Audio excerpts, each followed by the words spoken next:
ብሎ ማረግ ያለበትን ነገር በሙሉ አድርጎ አንዳንድ ሰው መገኘት የማይጠበቅበት ቦታ ላይ ሊገኝ ይችላል። እና ሰው ላይ ለመፍረድ እውነቴን እንምላችሁ ክርስቲያኖች ቶሎ አትሂዱ። ምን ብሎ እዛ ላይ እንደደረሰ ስለማናውቅ ብሎት ያቅሙን ከዛ በኋላ ካቅሙ በላይ ሲሆን ለዛ እኮ ነው ሰው ቤተክርስቲያን መጥቶ በለመነበት እግሩ ጠንቋይ ቤት ታገኙታላችሁ። አይነቱ ሰው ደግሞ ምን አይነት ሰው ያስታውሰናል መሰላችሁ? ከኛ መካከል እግዚአብሔር እርሱ ባቀደደለት ቀዳዳ እርሱ እንዲፈስ ባደረገለት ቦይ ካልሆነ በቀር እንዲሰራ የማይፈልግ ሰው ምንም አልገደደውም። ክርስቶስ አማራጭ አጥቶ ይምጣ፣ መጀመሪያ ምርጫው አድርጎት ይምጣ፣ መምጣቱን የቆጠረለት። እየሰማችሁ ነው? መጀመሪያም ነው መጨረሻም ነው ብቻ ነው። ጸጋችን ስለማይቻል ጸጋችን እንዳይታወቅ እግዚአብሔር ከለለው። ስሙ የተመሰገነ ይሁን።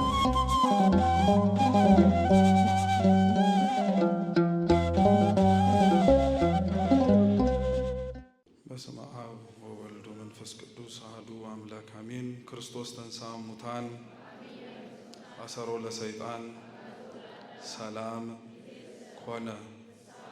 የተወደዳችሁ የተከበራችሁ የልዑል እግዚአብሔር ቤተሰቦች፣ ክቡር አባታችን መላከ ብርሃን ቀሲስ ሰሎሞን፣ ክቡራን አበው መነኮሳት፣ አበው ካህናት፣ ወንድሞች ዲያቆናት፣ ሊቃውንተ ቤተ ክርስቲያን፣ ከሩቅም ከቅርብም የተገኛችሁ ምእመናት በወደደን ባከበረን በአምላካችን ፍጹም ሰላም እንደምን አመሻችሁ፣ እንደምን ዋላችሁ፣ እንደምን እስከ ሰዓት ደረሳችሁ።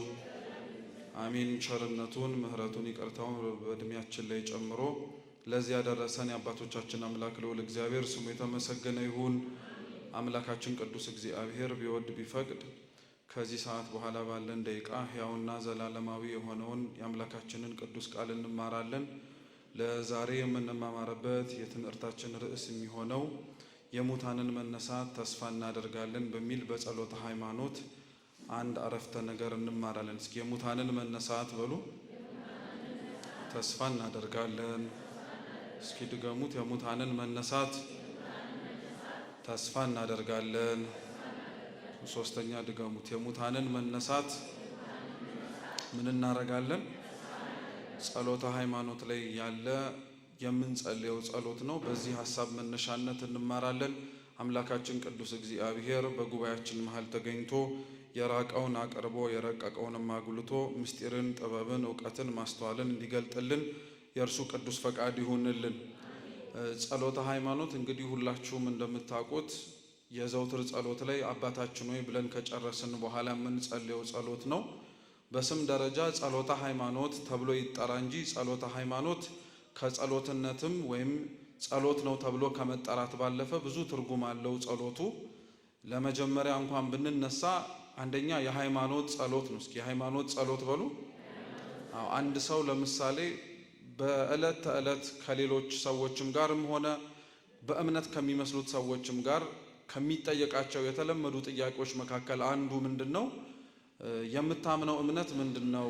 ቤተክርስቲያን የምታስተምረው የሃይማኖት መግለጫ አንቀጿ ምንድነው ተብሎ ቢጠየቅ አንድ ሰው የሃይማኖትን ጸሎትን የሚጸልየው ሁሉን የፈጠረ አንድ አምላክ በሚሆን በእግዚአብሔር አብ እናምናለን ብሎ እስከ መጨረሻው የሙታንንም መነሳት ተስፋ እናደርጋለን የሚመጣውንም ሕይወት ለዘላለሙ ብሎ የሚጸልየው ጸሎት ልመና ብቻ ሳይሆን ክርስቲያኖች የሚያምኑት እምነት ምናልባት ተጨምቆ ቢነገር ሊወጣ የሚችለውና ብዙ ነገሮችን ሊያስረዳ የሚችል ጸሎት ስለሆነ የሃይማኖት ጸሎት መጀመሪያ ጸሎት ነው ይባላል። ሁለተኛው የሃይማኖት ጸሎት ትምህርት ነው። እስኪ ትምህርት ነው በሉ። ትምህርት ነው። ቤተክርስቲያን ዕውቀቷን፣ ቤተክርስቲያን ትምህርቷን፣ አስተምሯን የምታስተላልፍበት መንገድ ነው። ለዛ ነው የኢትዮጵያ ኦርቶዶክስ ተዋሕዶ ቤተክርስቲያን ልዩ የሚያደርጋት ነገር ቢኖር የምታስተምረውን ትጸልየዋለች፣ የምትጸልየውንም ደግሞ ታስተምረዋለች። ቤተክርስቲያን ውስጥ የምትጸልዩዋቸው ጸሎቶች ክርስቲያኖች የቤተክርስቲያን ትምህርት ነው። የምትማሩት ማንኛውም ነገር ደግሞ ቢኖርም ጸሎትም ጭምር ነው። ቃለ እግዚአብሔር ጸሎት ነው፣ ጸሎትም ቃለ እግዚአብሔር ስለሆነ ማለት ነው። ለዛ ነው የሃይማኖትን ጸሎት እንደ ጸሎትነቱ ከእግዚአብሔር ፊት ቆመን እንመሰክርበታለን። ያመንነው የታመንነው ይህንን ነው ብለን እናገራለን። በዛው ደግሞ የሚያነበው ሰው ይማረዋል። ምንድነው ሃይማኖት ተብሎ ቢጠየቅ የኦርቶዶክስ ተዋሕዶ አማኝ ነኝ ከማለት ባለፈ ውስጡ ያሉትን ሐሳቦች በልቡናው ሰሌዳ ላይ ጽፎ መልሶ መናገር የሚችል ከሆነ ገብቶትም ጭምር የሚያምኑ ይሄ እንደሆነ ተቀብሎ ከተናገረ የሃይማኖት ጸሎት ትምህርት ሆኖለታል ያ ሰው ማለት ነው። ሶስተኛው የሃይማኖት ትምህርት ማጽኛ ነው። እስኪ ማጽኛ በሉ።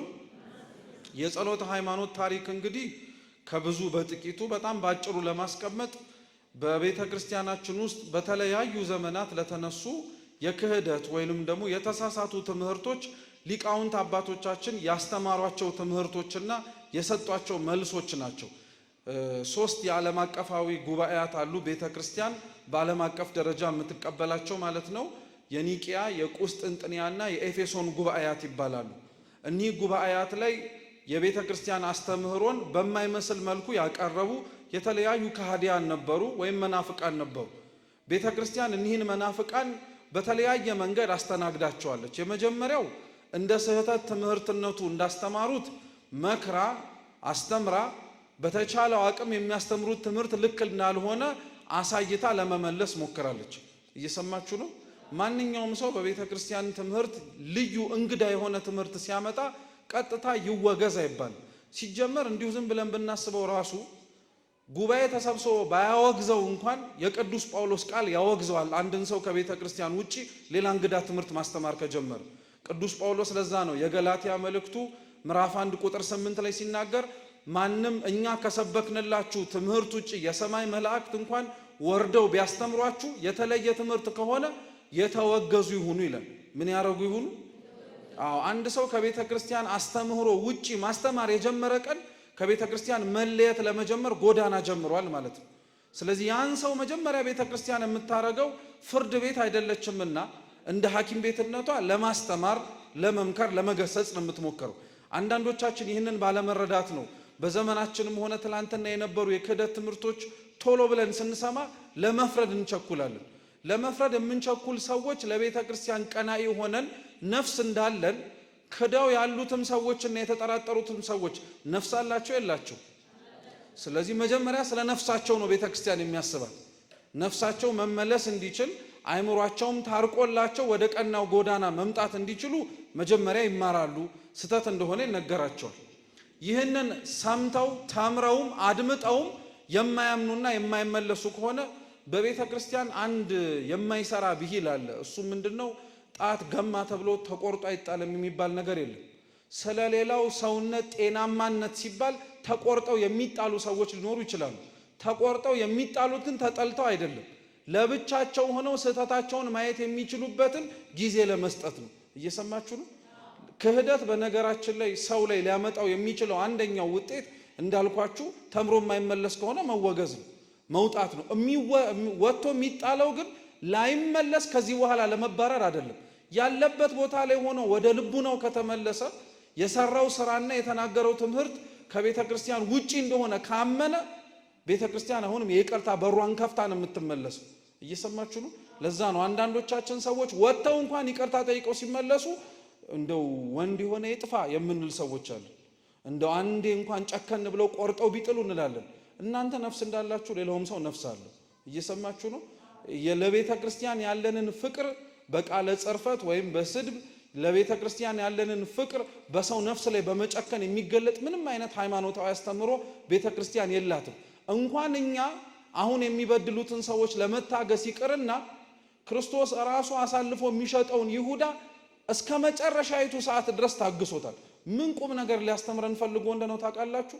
እርሱ እያወቀ የተሸከመውን እናንተ በደላቸውን ባታቋቸው እንኳን እንደዚህ ያክል ነፍስ አላቸው ብላችሁ መታገስ አለባችሁ ለማለት ነው። እየሰማችሁ ነው? ስለዚህ ቢቻል እንዲመለስ ይደረጋል። እማይሆን ግን ከሆነ ራሱን ማየት እንዲችል እንዲለይ ይደረጋል። ይሄን በነገራችን ላይ እኮ ልብ አላላችሁትም እንጂ ንስሐ በምትገቡበት ጊዜ ላይ ቀኖናችሁን እስክጨርሱ ድረስ ቅዱስ ቁርባን መቀበል ትችላላችሁ አትችሉ? ይሄ ቀላል ጥያቄ ነው። ትችላላችሁ አትችሉ? አትችሉም። አለመቻላችሁ ግን እስከ መጨረሻው ድረስ ተከልክላችሁ ለማራቅ ነው። ቀኖናው እስኪያልቅ ድረስ ብቻ ነው የተከለከላችሁት እንጂ ልክ ቀኖናውን ጨርሳችሁ በምክረ ካህን ከታገዛችሁ በኋላ የአምላክን ቅዱስ ሥጋና ክቡር ደም ለመቀበል ትታደላላችሁ። ይህን ክብር እግዚአብሔር ለሁላችን ይስጠን። እስከምትቀበሉ ድረስ ግን የተከለከላችሁትን ሰልፍ ኤግዛሚኔሽን ነው የሚባለው። ራሳቸውን ለይተው ከቤተ ክርስቲያን አንድነት ወጥተው ማለትም በቀኖና ራሳቸውን አግልለው ኃጢአታቸውና በደላቸውን ለማየት እድል ይሰጣቸው። ግልጽ ነው? ገብቷቸዋል? በሶስቱም ዓለም አቀፋዊ ጉባኤያት ላይ የተነሱ ከሃዲያን ይሄ ነበር የተደረጋላቸው። አርዮስም በሉት ንስጥሮስም በሉት መቅዶኒዮስም በሉት ማናቸውም የተነሱት ከሃዲያን መጀመሪያ ትምህርት ነው የሚሰጣቸው። እማያምኑና የማይቀበሉ ከሆነ ግን ስለሌላው ሕዋሳት ጤንነት ሲባል እነሱ ለብቻቸው ኃጢአታቸውን አይተው መመለስ እንዲችሉ ተብሎ ሊርቁ ሊሸሹ ከቤተ ክርስቲያን አንድነት ሊወጡ ይችላል። ለሁሉም እግዚአብሔር አምላክ ልቡና ይስጥል። የሙታንን መነሳት ተስፋ እናደርጋለን ተብሎ የተነገረውም አንድ የጸሎት ሃይማኖትም አረፍተ ነገር ወይንም ደግሞ የቤተ ክርስቲያንም ትምህርት ተመሳሳይ ሐሳብ ነው ያለው። የክርስቶስን ከሙታን መነሳት ይቅርና በጥቅሉ በቤተ ክርስቲያን ታሪክ ላይ በነበሩት ቆይታዎች ላይ ብዙዎች ስለ ሙታን መነሳት የማያምኑና የማይቀበሉ ነበሩ። እንደው አንዶቹን እንኳን ለማንሳት ብንሞክር ራሱ ክርስቶስ በዚች ምድር ላይ ዞሮ በሚያስተምርበት በመዋዕለ ስብከቱ ዘመን ላይ አንዱ ከእስራኤላውያን ወገን የሆኑ ሰዱቃውያን ተብሎ የሚጠሩ ምድቦች ነበሩ። ሰዱቃውያን ከብዙ አስተምህሮታቸው ውስጥ በጣም የሚታወቁበት መገለጫቸው በትንሣኤ ሙታን አያምኑ። ሰው ሞቶ ተነስቶ የሚባል ሐሳብ የለም። ይበላል፣ ይጠጣል፣ በዚህ ህይወት ላይ ይኖራል፣ መጨረሻ ላይ ደግሞ አይነሳም ይላል። እየሰማችሁ ነው? ይሄ የሰዱቃውያን ሐሳብ ነው። ይሄ አስተሳሰብ ክርስቶስ እንኳን በመሬት ላይ የነበረበት ወቅትና ጊዜ ላይ የነበረ የክህደት አስተሳሰብ ነው። ለዛ ነው አምላካችን ብዙ ጊዜ ላይ ከሰዱቃውያን ጋር በሚነጋገርበት ወቅት ላይ ይሄንን ሐሳባቸውን ይሄንን የተሳሳተ አመለካከታቸውን ለማረም ያስተምራቸው ነበር።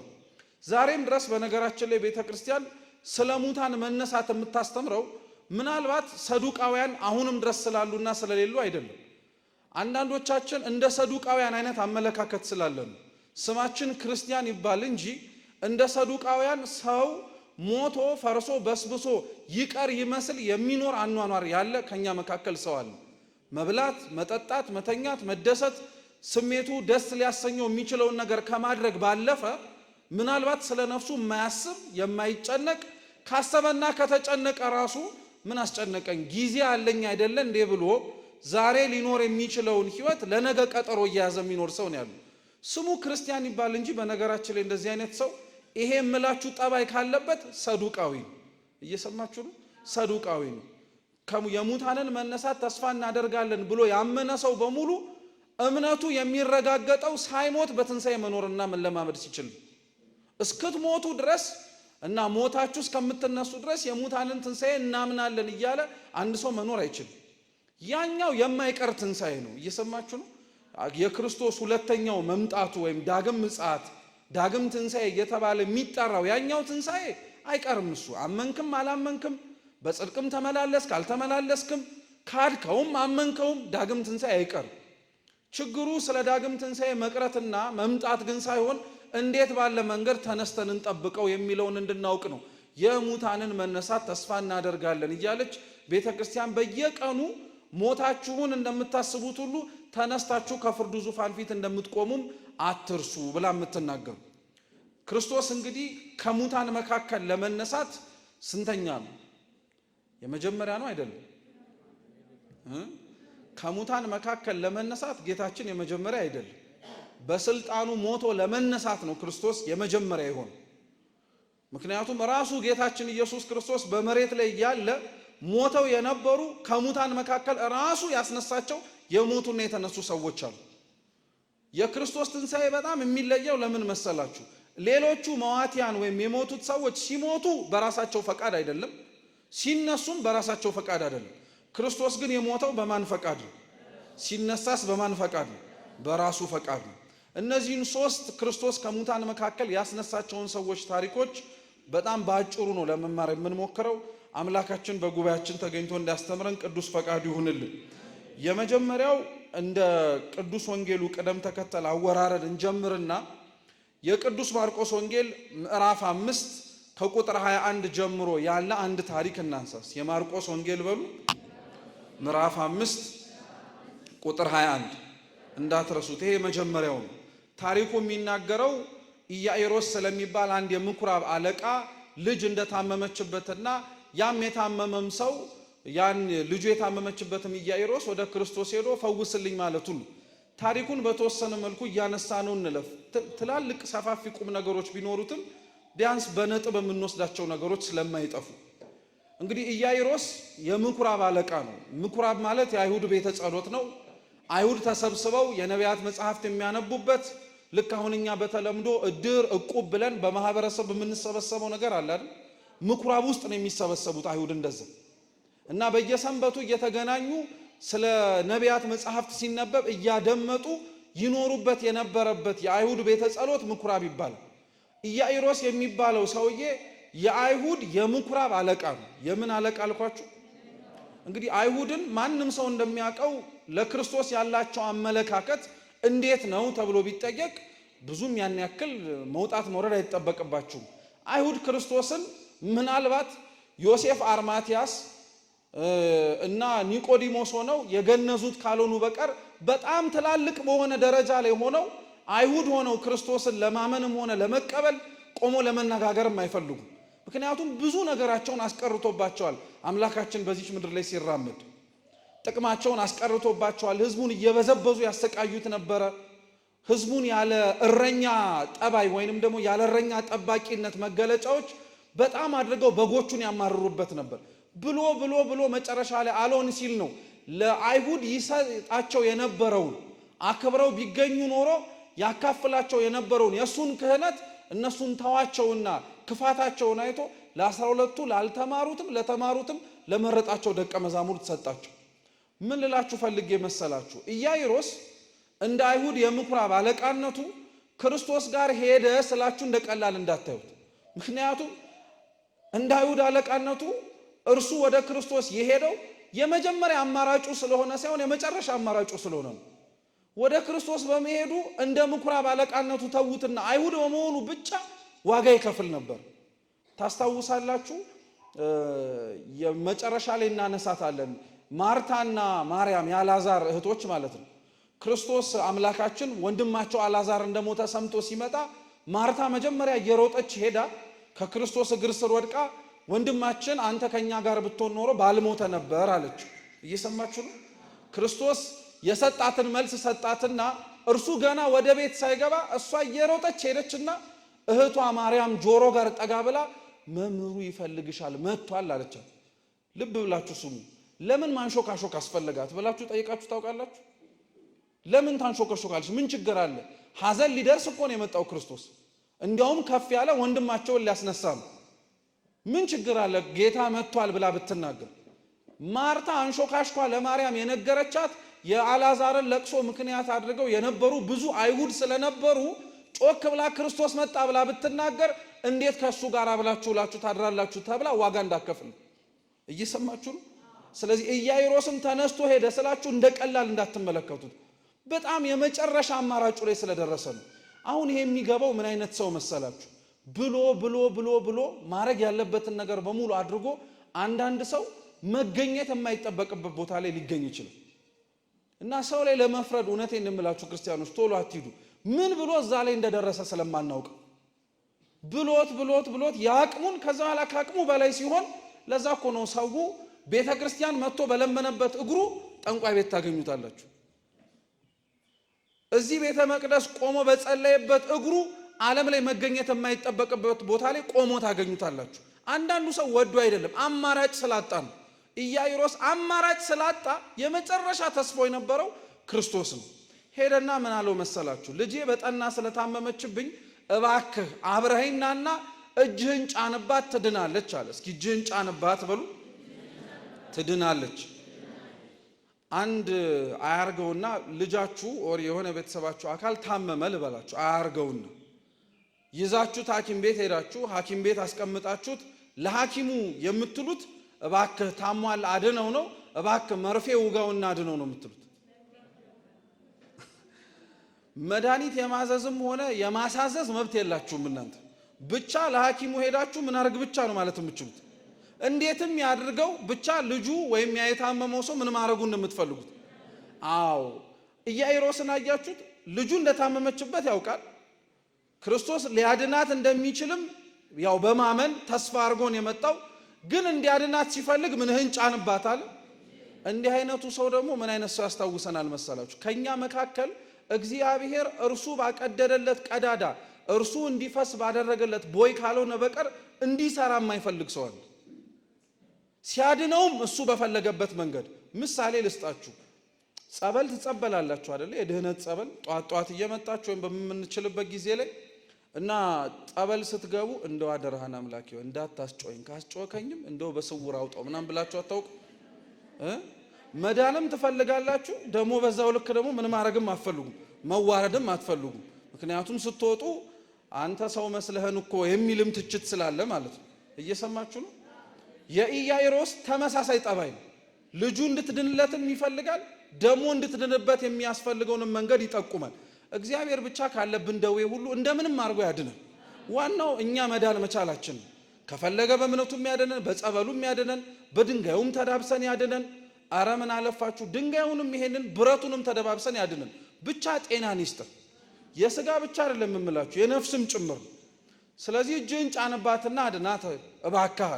ክርስቶስ ያንን ኢያኢሮስን ዓለም ይሄድ የሚችልበት ብዙ ምክንያት ነበረው። አንደኛ አይሁዳዊ ነው። ሊገለው የሚፈልግ ሰው ቀን ቢወጣለት አሳልፎ ሰጥቶ ይሁዳ ክርስቶስን በ30 ብር ነው የሸጠው። ይሄ ሰውዬ እኮ በ80 እና በ90 ሊሸጠው የሚችል ሰው ሊሆን ይችላል። ግን ምንም አልገደደውም። ክርስቶስ አማራጭ አጥቶ ይምጣ፣ መጀመሪያ ምርጫው አድርጎት ይምጣ፣ መምጣቱን የቆጠረለት። እየሰማችሁ ነው? መጀመሪያም ኑ መጨረሻም ኑ፣ ብቻ ኑ፣ አትቅሩ። ዋናው ነጥብ እሱ ነው። ስለዚህ ክርስቶስ እሺ አብረን እንሂዳለን እና አብረው እየሄዱ ደግሞ ታሪኩ ይቀጥላል። አንዲት 12 ዓመት ደም ሲፈሳት የነበረች ሴት ነበረች ብሎ ይናገራል። እና ያቺ ሴት እንደምታቋት ታሪኳም ሲነበብ እንደምንሰማው ደም ፈሷት መታመም ከጀመረችበት ጊዜ አንስቶ ብዙ ብሯን ብዙ ሀብቷን ለብዙ ባለመድኃኒቶች ሰጥታ ልትድን አልቻለች። እና ቅዱስ ዮሐንስ አፈወርቅ ምን ይላል? ይቺ ሴት ገንዘቧን ሁሉ ሰጥታ ለባለመድኃኒቶችም አፍስሳ ያልዳነችው ባለመድኃኒቶቹ ማዳን ሳይችሉ ቀርተው አይደለም ይላል። እየሰማችሁ ነው? እና የቅዱስ ዮሐንስ አፈወርቅ ምን ይላል? ይቺ ሴት እንዲህ ሆና እንድትቀጥል የፈለገው በባለመድኃኒቶቹ እጅ ሳይሆን በእግዚአብሔር እጅ እንድትድን እሱ ስለፈቀደ ነው አለ። ብዙ ሰው ተብሎ የሆነ ጊዜ ላይ ታቸዋል። ሐኪም ቤት አንድ ጊዜ ተመላልሶ ምንም መፍትሄ የሌለው የተባለው ሰው አንዴ የሆነ ቤተክርስቲያን ወይ የሆነ ገዳም ሲመጣ ሊድን ይችላል። በባለመድኃኒቶቹ እጅ እኮ የሚያድነው እግዚአብሔር እንደሆነ እናውቃለን። የእነሱ ጥበብ አይደለም። ፈውስ የማን ስለሆነ ነው? የእግዚአብሔር ስለሆነ ነው። ግን አንዳንዴ ፈውስ ሊሰጥ የሚችልበት እጅ ራሱ እግዚአብሔር የሚጠቀምበትን እንዳይሰራ ማድረግ ይችላል። እሱ በፈቀደበት ማዳን ስለሚፈልግ ማለት ነው። ስለዚህ እሱ ሊያድናት የፈለገው የሆነ ባለመድኃኒት እንዲያድናት አይደለም። ለምን መሰላችሁ? እቺ ሴት 12 ዓመት ሙሉ ሲፈሳት ደም ስለፈሰሳት ብቻ አይሁድ ብንነካት እንረክሳለን የሚል ሕግ ስለነበራቸው በጣም ያገሏት ነበር።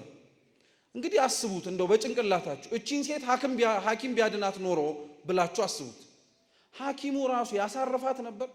12 ዓመት ሙሉ የታመመችበትን በሽታ ፈውሶ እኮ እሷ በሽታዋን ብትረሳ እሱ እያስታወሰ እኔ እኮ ነኝ ያዳንኩሽ እያለ ቁም ስቅሏን ያመላልሳት ነበር።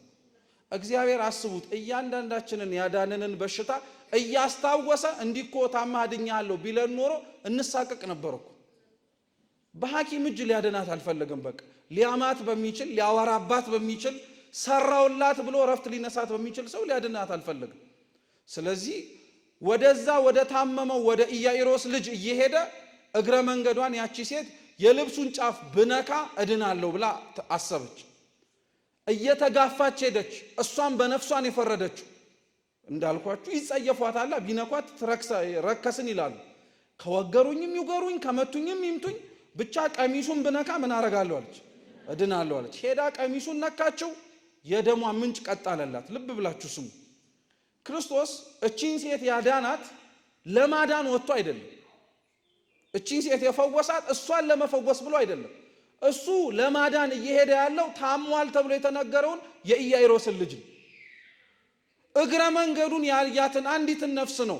ካለፍኩኝ አይቀር አንቺም ዳኝ ብሎ ፈውስ ሰጥቷት ሄደ። እግዚአብሔር እንዲህ አይነት አምላክ የገሌን ጸሎት ለመምጣት ብቻ ነው የመጣው እንጂ አንተን ጸሎት የማይሰማ እንዳይመስል። ከነገሌ ጸሎት ጋር አንተም ትደመጣለህ። እግዚአብሔር እንዲህ አይነት አምላክ ነው። እነንተና ብቻ ስለጠሩት ለነሱ ብቻ ሰርቶ አዝናለሁ አንተም ስላልጠራኸኝ ምንም ላረግ አልችልም በቀጣይ ጊዜ የሚል አምላክ አይደለም። ያቺን ሴት እዛው እሷንም ደሟን አደረቀላትና ፈወሳት። ልክ እሷን ሲፈውሳት ምን ቢፈጠር ጥሩ ነው?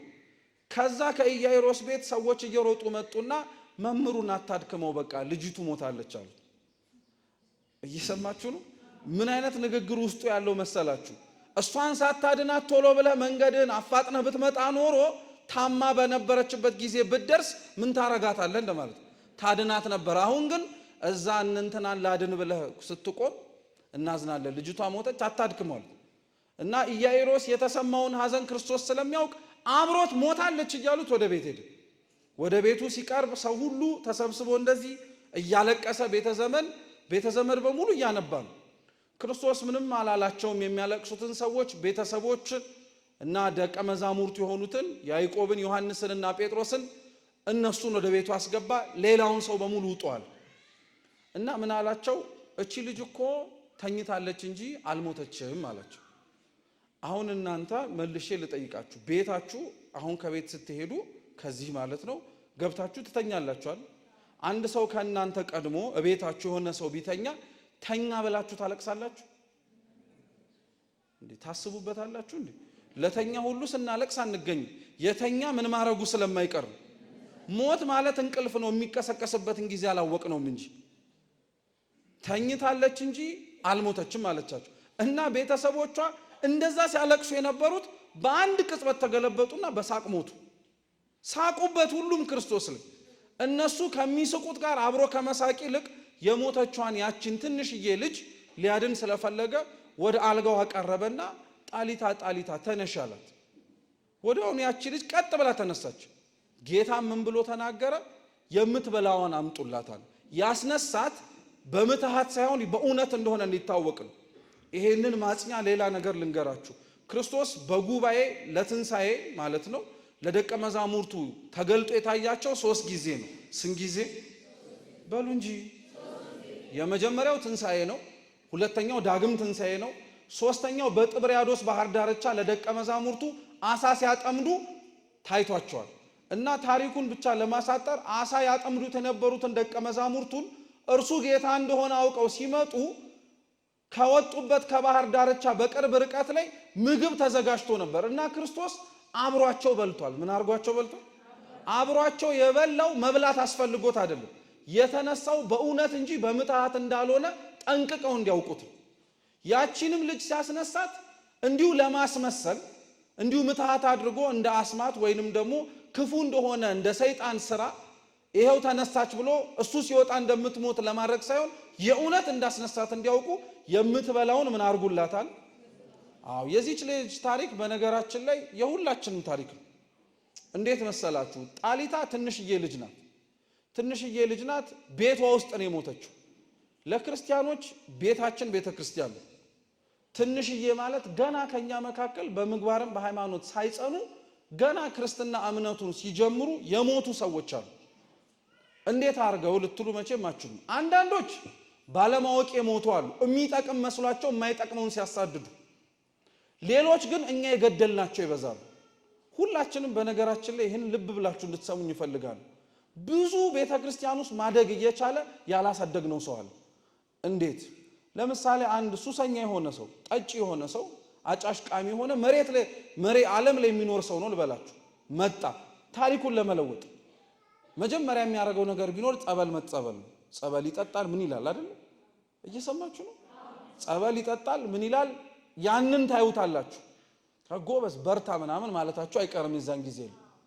ከዛ በኋላ እንዳንተ ስትጸልዩ ሳይ እሱም ደግሞ መዝገበ ጸሎት መቼም ሌላ የሚያውቀው ጸሎት ስለሌለው መዝገበ ጸሎት ከፍቶ መጸለይ ይጀምራል። አንዴ ሁለቴ ስታዩት አይ በርትቷል ማለት ነው ትላላችሁ። 3 4 እያያችሁት ነው።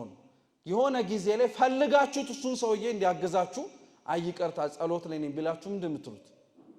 ድሮስ አዲስ ክርስቲያን ከጳጳስ ይበልጣል እንደማናውቀው። አሁን ጥሎት ሊሄድ እኮ ነው፣ ዝም ብሎ እስኪለምደው እኮ ነው ወረተኛ ብለን አናውቅም።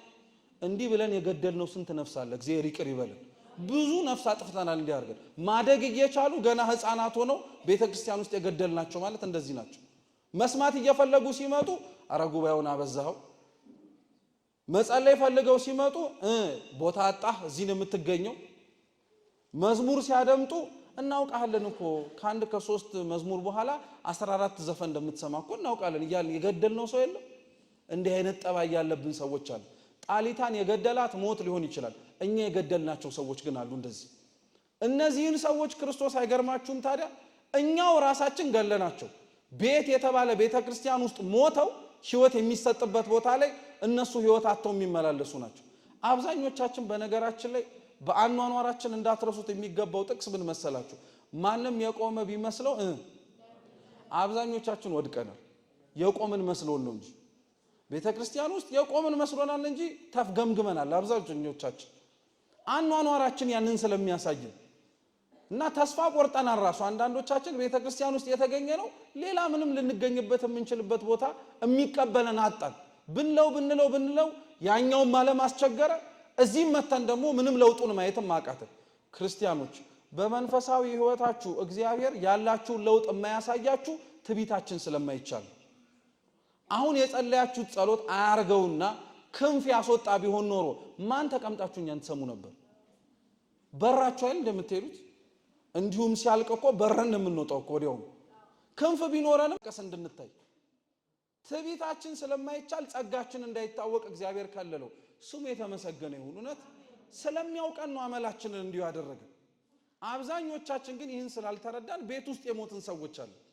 እንዲህ አይነቱንም ሰው እግዚአብሔር እድሉን አመቻችቼልሃለሁ፣ ቤተክርስቲያን አስገብቼልሃለሁ፣ እዚህ ከሞትክ የራሱ ጉዳይ ነው። ልክ እንደ ጣሊታ እንደተጠጋው ጣሊታ ተነሽ እንዳለው የሞቱትንም ሰዎች እግዚአብሔር ያስነሳል። ለምን አትሉ? እስኪ ለምን በሉ። የሙታንን መነሳት ተስፋ ስለምናደርግ ነው። ቤተክርስቲያን ውስጥ የሞተ ሰው አለ እንዲህ አይነቱ። ሁለተኛው ክርስቶስ ደግሞ ከሙታን ያስነሳው የሉቃስ ወንጌል ምዕራፍ 7 ከቁጥር 11 ጀምሮ ያለውን የዛን ጎበዝ ወይም የመበሊቱትን ልጅ ነው። እየሰማችሁ ነው? መበሊት የምትባል ወይም ባሏ የሞተባት አንዲት ሴት ነበረች። ባሏ መሞቱ ሳያንስ ደግሞ አንድ ጎረምሳ ልጇ ሞተባት እና ሞቶባት እሱን ለመቅበር ደግሞ እየሄዱ እያለ ክርስቶስ ሐዘንተኞቹን ተመለከተና ወደዛች ሴት ተጠግቶ አታልቅሽ አላት። እስኪ አታልቅሽ ይበሉ። በጣም የሚያጽናና ነገር እኮ ነው። አታልቅሽ አላት። ወዳ አይደለም የምታለቅሰው፣ ልጇን እየቀበረችም። የዚህች ሴት ታሪክ በነገራችን ላይ በጣም የሚያሳዝነው ለምን መሰላችሁ? ባሏን ስታጣ ቢያንስ በልጇ ተጽናንታ ነበር። ይጦረኛል፣ ያሳድገኛል፣ እርሱ አለልኝ ብላ። ባሏን ባጣችበት ቤት ውስጥ ደግሞ ልጇ ሲደገምባት ተስፋታለች ማለት ነው። ክርስቶስ አታልቅሽ ብሎ እንባዋን ያበሰላት ልጇን ለማስነሳት ብቻ አይደለም፣ ተስፋዋንም ሊቀጥልላት ስለፈለገ። አታልቅሽ ልጅሽ አልሞተም ይነሳል አለ እና ተጠጋና ሰዎቹ ተሸክመውት የነበረውን ቃሬዛውን እንጨቱን ያዘው። በጣም ልብ ብላችሁ ስሙ። ወንጌል ላይ ያለምንም ዋጋ የተጻፈ አንዲትም ቃል የለችም።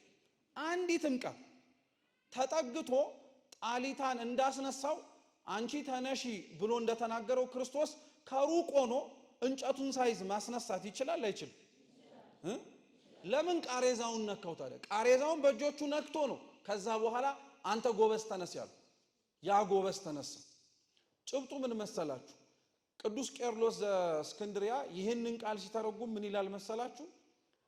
ክርስቶስ የነካው ቃሬዛ ወይንም ደግሞ የነካው እንጨት ምንም እንኳን በቃሉ ቢያስነሳው እጆቹ የነካው ደግሞ ያ እንጨትም ለዛ ለሞተው ሰው ሕይወት ሰጥቶታል አለ። ቀጠለና ምን አለ?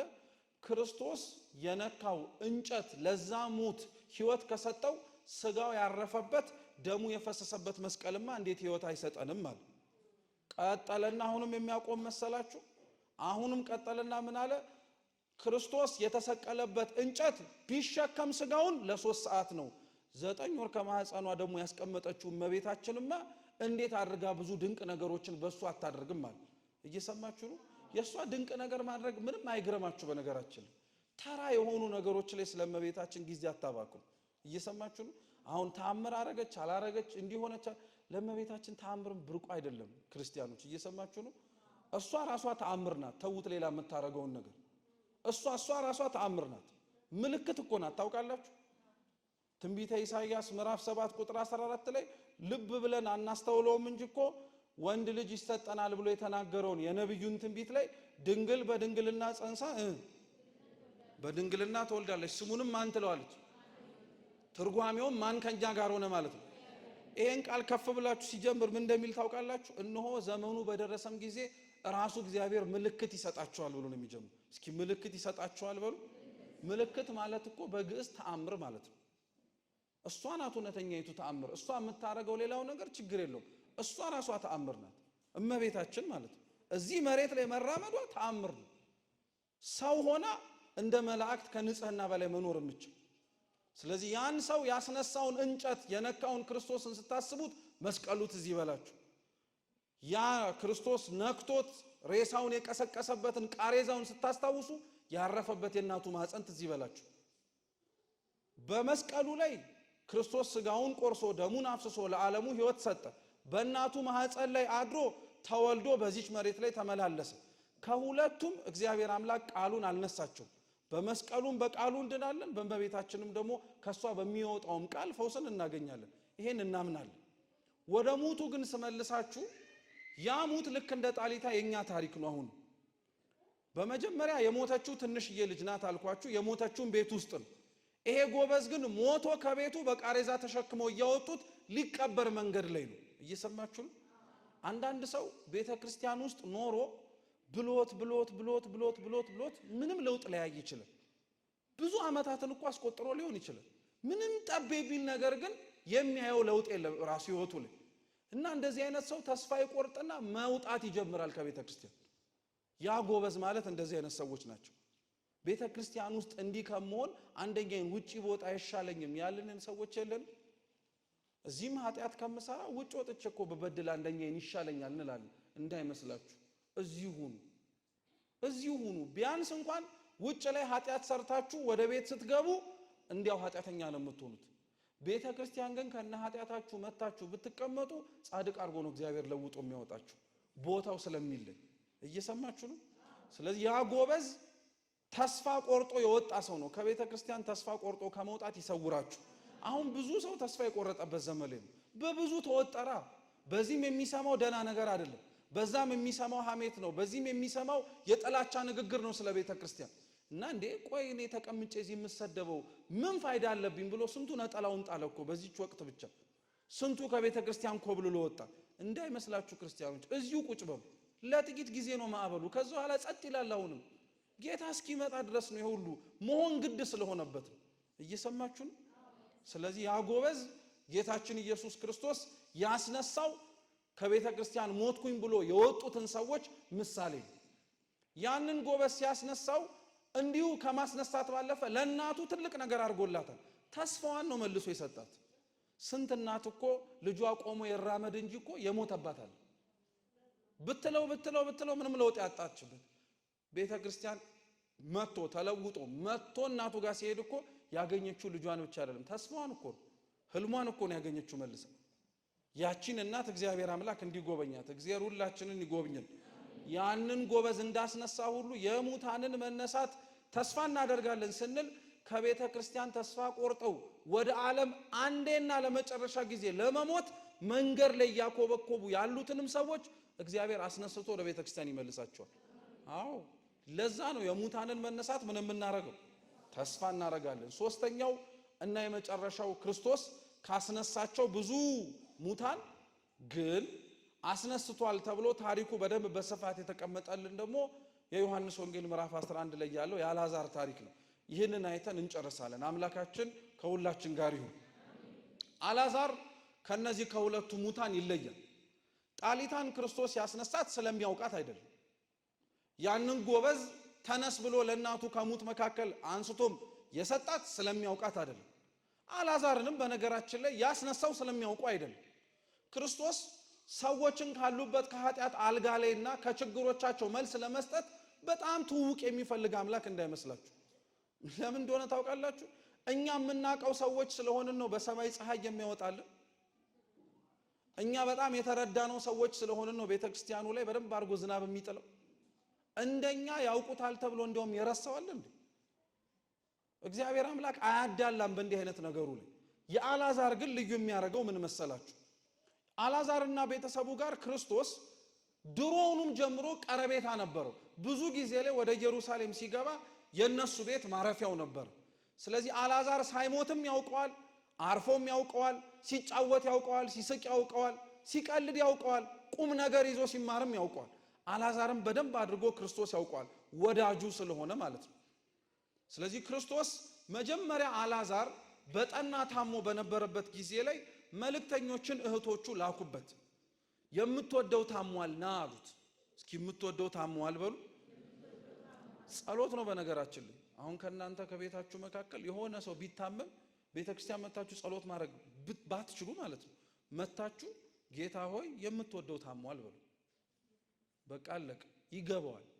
ምክንያቱም እግዚአብሔር ሁሉንም ስለሚያደርግ ስለሚወድ የምትወደው ታሟል በሉት። ከዛ በኋላ ማድረግ የሚጠበቅበትን እሱ ያውቀው። የምትወደው ታሟል አሉት። ክርስቶስ እንደዛ ሲባል ወዲያውኑ ተነስቶ አልሄድም። ሰነበተ ያለበት ቦታ ላይ። አልዓዛር ሞቶ ከተቀበረ ከ4 ቀን በኋላ ደቀ መዛሙርቱን ምን አላቸው? ወዳጅ አልዓዛር ተኝቷል፣ ልቀሰቅሰው ሄዳለሁ አለ። ከተኛማ ይነሳል አሉ። ምስጢሩ ስላልገባቸው ሞቷል ላነቀው ነው የሚሄደው አላቸው። እና ቶማስ ምን ቢል ጥሩ ነው? እንግዲያውስ ኑ አብረነው ለመሞት እንሄዳለን። ሊሄድ ነው ብሎ ከተናገረው ምን ላረገው ነው እያለ እስኪ ላስነሳው በሉ። ቶማስ ደግሞ አብረን ሄደን ምን እናርግ እያለ እንሙት እያለ ምን አገናኘው ልትሉ ትችላላችሁ። የአልዓዛር ከሙታን መነሳት ክርስቶስን ለመጨረሻ ጊዜ እንዲሞት አይሁድ ቁርጥ ውሳኔ ለማስተላለፍ የሰጣቸው ምክንያት እንደሆነ ታውቃላችሁ። እውነቴን እኮ ነው የምላችሁ። ሆሳና ጊዜ ላይ ክርስቶስ ወደ ኢየሩሳሌም ሲገባ ብዙዎች የልብሳቸውን እራፊ እያነጠፉ ዘንባባ እያነጠፉ ሆሳና እያሉ እየዘመሩ አስገብተውታል አይደል? አብዛኞቹ የመጡት ሰዎች አልዓዛርን እንዳስነሳው ከሙታን መካከል ተአምሩን ስለሰሙ እሱን ለማየት ነው የመጡት።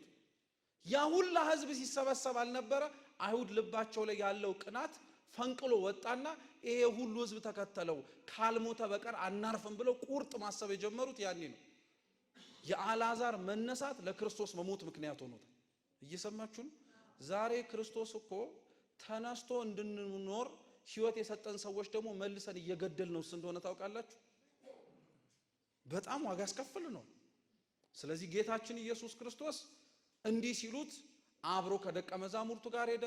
ማርታም ማርያምም እየተፈራረቁ መተው አንተ ከኛ ጋር ብትሆን ኖሮ ወንድማችን ባልሞተ ነበር አሉት። ሲጀመር ማን ስጋውና ነፍሱን ለየው? እሱ ራሱ አይደል እንዴ? አለማወቅ ስለሆነ ነው። ቀጠሉ። ጌታችን የት ነው የቀበራችሁት አለ። አብረው ይዘውት ሄዱ። በመንገድ ላይ ግን ሰዎቹ እህቶቹ ሲያለቅሱ ሳይ ክርስቶስ በጣም ይወደው ስለነበረ ለአልዓዛር አለቀሰለት። ለአልዓዛር እንባውን ያፈሰሰው ለእናንተና ለኔ ደሙን ያፈሰሰው እንደሚወደን ያሳየን በእንባው ብቻ አይደለም። የት ነው የቀበራችሁታል? የራሱን የቀበሩትን ሰዎች ድንጋዩን አንሱታል። አይገርማችሁም? የቀበሯችሁን ሰዎች እግዚአብሔር ሊያስነሳችሁ ከፈለገ ራሳቸው ነው ተባባሪ የሚያረጋቸው። ድንጋዩን አንሷል፣ አስነሳ። ጠራው፣ አልዓዛር አልዓዛር ናውጣል። እንደተገነዘ ቀጥ ብሎ ወጣ። እንደ አይሁድ ስርዓት ሰው ሲገነዝ ከርቤ ሽቱ ይቀባ ነበር እና የከርቤው የማጣበቅ ጠባይ ከመግነዙ ጋር አብሮ ስለሚዋሃድ ሰውነቱ ላይ ይጣበቅ ነበር እና አንድ ሰው የእውነት ካልተነሳ መግነዙ ሲፈታ ስጋውም አብሮ ይነሳ ነበር። ልክ እንደ ማጣበቂያ እንደ ማስትሽ አብሮ ከርቤው ስለሚሆን ፍቱትና ይመላለስ ማለት ምን ማለት መሰላችሁ? አንደኛው ካህናት ይፍቷችሁና በነፃነት ተመላለሱ ለማለት ነው። ሁለተኛው ግን አልዓዛር በእውነት እንደተነሳ ስጋውም እንዳልፈረሰ እንድታውቁት ፍቱትና ይመላለሳል። አልዓዛር ከሞተ ከ4 ቀን በኋላ ነው የተነሳው። አንዳንዶች ከሞትን እኮ አይደለም 4-10 ዓመት የሰነበትን ሰዎች አሉ። በደንብ አርገን በኃጢአት የተቀበርን ማለት ነው። እንደነዚህ አይነቱንም ሰዎች እግዚአብሔር አምላክ እንደሚያስነሳቸው ተስፋ ስለምናደርግ የሙታንን መነሳት ምን እናደርጋለን? አምላካችን የሰማነውን በልቦናችን ሰሌዳ ይጻፍልን።